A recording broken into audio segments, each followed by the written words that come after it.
हम यहूदी शब्द सुनते हैं तो हमारे दिमाग में अक्सर एक ही सी तस्वीर बनती है।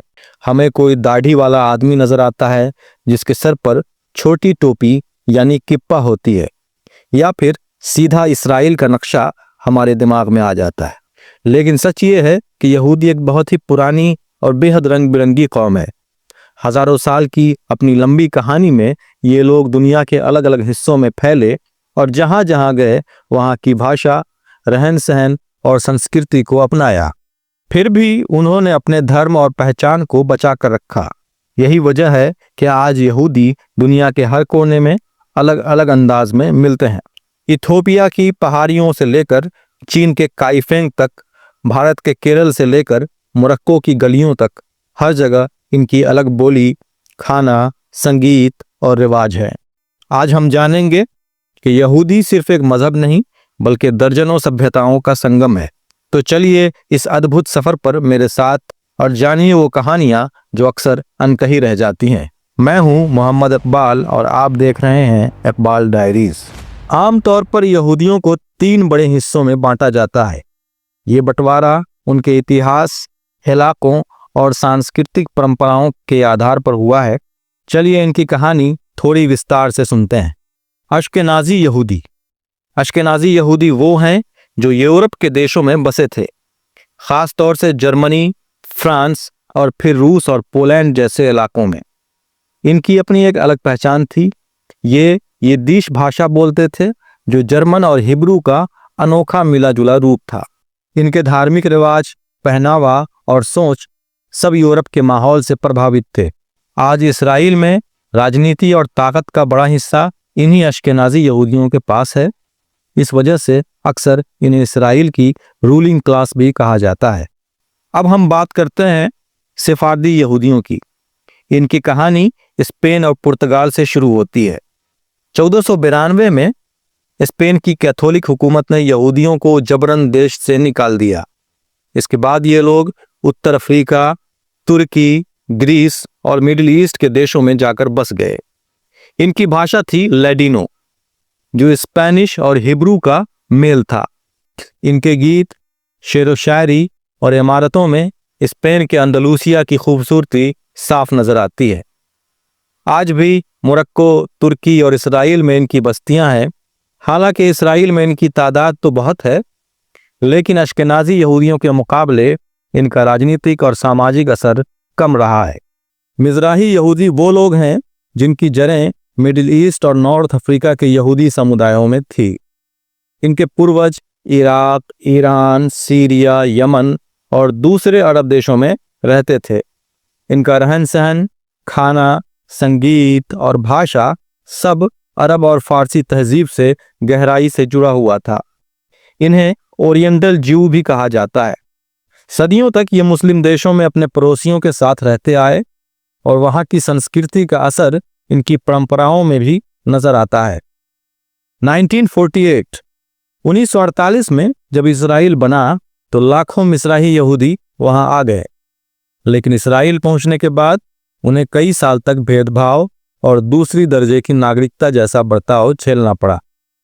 आज इसराइल में इनकी आबादी बड़ी है और उन्होंने अपनी सांस्कृतिक पहचान को फिर से मजबूती से कायम किया है। ये यहूदियों के 3 बड़े समुदाय हैं, अश्केनाजी, मिज़राही, सेफारदी। लेकिन इन 3 बड़े समुदायों के अलावा भी कई छोटे लेकिन दिलचस्प यहूदी समुदाय हैं। इनके बारे में आइए बात करते हैं। Beta Israel. ये इथोपिया के यहूदी समुदाय हैं। इन्हें बीटा इसराइल या फ्लाशा कहा जाता है। इनकी परंपराएं यहूदी धर्म की बहुत पुरानी बाइबलिक परंपराओं से जुड़ी हुई हैं, लेकिन इनके रिवाज मुख्य धारा के रब्बीनिक यहूदी धर्म से थोड़े अलग हैं। इनके पास अपनी धार्मिक किताब भी थी, जैसे ओरिट, जो तोरा का गीज भाषा में अनुवाद थी। सदियों तक ये इथोपिया के पहाड़ी इलाकों में अलग थलग रहे और उन्हें स्थानीय राजाओं से भेदभाव और उत्पीड़न भी झेलना पड़ा। 1980 और 1990 के दशक में इसराइल ने ऑपरेशन मूसा और ऑपरेशन सोलोमोन चलाकर हजारों इथोपियाई यहूदियों को एयरलिफ्ट करके इसराइल लाया। आज ये वहां बसे हैं, लेकिन उन्हें नस्लीय भेदभाव और कई सामाजिक चुनौतियों का सामना भी करना पड़ता है। दक्षिण भारत के केरल में बसे यहूदी बहुत ही पुराने हैं। कहा जाता है कि ये 2000 साल पहले भारत आए थे। कुछ लोग मानते हैं कि ये यहूदी व्यापारी राजा सोलोमन के ज़माने से या फिर रोमन दौर में केरल आए थे। कोचिन यहूदियों के दो बड़े समूह थे। मालाबारी यहूदी जो सदियों से स्थानीय समुदाय में घुल मिल गए थे, और दूसरा समुदाय था पेराडोसी यहूदी जो बाद में यूरोप या पश्चिम एशिया से आए थे। इनके धार्मिक गीतों और रिवाजों में मलयालम भाषा और केरल की संस्कृति का बड़ा प्यारा मेल देखने को मिलता है। आज ज़्यादातर कोचिन यहूदी इसराइल में जा बसे हैं। बुखारा यहूदी मध्य एशिया, खासकर उज़्बेकिस्तान के समरकंद और बुखारा जैसे शहरों में रहते थे। इनकी भाषा थी जूडियो ताजिक, जो फारसी की एक यहूदी बोली थी और हिब्रू लिपि में लिखी जाती थी। इनके संगीत, शादी ब्याह की रस्में और कढ़ाईदार कपड़े फारसी और तुर्की असर दिखाते थे। रूस के ज़ार और बाद में सोवियत शासन में इन्हें भेदभाव और सख्ती का सामना करना पड़ा। बड़ी तादाद में ये लोग इसराइल और अमेरिका चले गए। चीन के हेनान प्रांत के काइफिंग शहर में भी सदियों तक यहूदी बसे हुए थे। कहा जाता है कि ये लोग सिल्क रोड के जरिए फारस या मध्य एशिया से आए व्यापारी थे। 12वीं से 17वीं सदी तक काइफिंग में इनकी बड़ी बस्ती और एक सुंदर सिनेगॉग भी था। समय के साथ ये लोग हान चीनी संस्कृति में इतने घुल मिल गए कि उन्होंने चीनी नाम, पोशाकें और कई रीति रिवाज भी अपना लिए। मिंग और किंग राजवंश के अंत तक इनकी यहूदी पहचान लगभग खत्म हो गई थी, लेकिन आज भी कुछ चीनी परिवार अपनी यहूदी जड़ों को पहचानते हैं और कई लोग इसराइल में भी बस गए हैं। इटली में रहने वाले यहूदी समुदाय बहुत पुराना है। यहाँ प्राचीन रोमन यहूदी भी हैं जो 2000 साल से ज़्यादा समय से यहाँ रह रहे हैं, और बाद में आए सेफारडी और अश्केनाजी यहूदी भी हैं। इनकी अपनी खास परंपराएं और रसोई की शैली है जिसे इटालियन मिनहॉक कहा जाता है। इनके खान पान, त्योहारों और धार्मिक गीतों में इटली की खुशबू साफ महसूस होती है। अरब प्रायद्वीप के दक्षिण में, खासकर यमन में रहने वाले यहूदी भी बहुत पुराने हैं।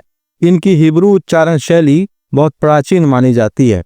इनका संगीत, कपड़े और धार्मिक रिवाज अरब संस्कृति में गहरे जुड़े हुए हैं, लेकिन साथ में इन्होंने अपनी बाइबलिक परंपराएं भी बचाकर रखी हैं। 1949-50 में ऑपरेशन मैजिक कारपेट के तहत इसराइल में हजारों यमनी यहूदियों को एयरलिफ्ट करके वहां पहुंचाया गया। कराइती यहूदी बाइबल यानी तौरा को तो मानते हैं, लेकिन रब्बियों की बात की व्याख्या यानी तलमूद को नहीं मानते। ये कभी इराक, मिस्र, क्रीमिया और बाद में पूर्वी यूरोप में भी बसे हुए थे। आज मिस्र में ये लगभग खत्म हो चुके हैं, लेकिन इसराइल और अमेरिका में कुछ हजार लोग आज भी कराइती परंपरा को निभाते हैं। मोरक्को, अल्जीरिया, ट्यूनीशिया और लीबिया के यहूदी समुदाय अरब, बर्बर और सेफारदी यहूदियों के मेल से बने हैं। इनका संगीत, खान पान और धार्मिक धुनें इनकी अलग पहचान बनाती हैं। 1948 के बाद बड़ी संख्या में ये लोग भी इसराइल चले गए और वहां अपनी विरासत को जिंदा रखा। ये थी यहूदियों की किस्में।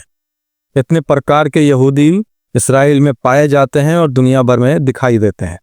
अगर आपको इस पर कुछ भी जानना हो तो कमेंट कीजिए। हमारे चैनल को लाइक, सब्सक्राइब और शेयर कीजिए। शुक्रिया।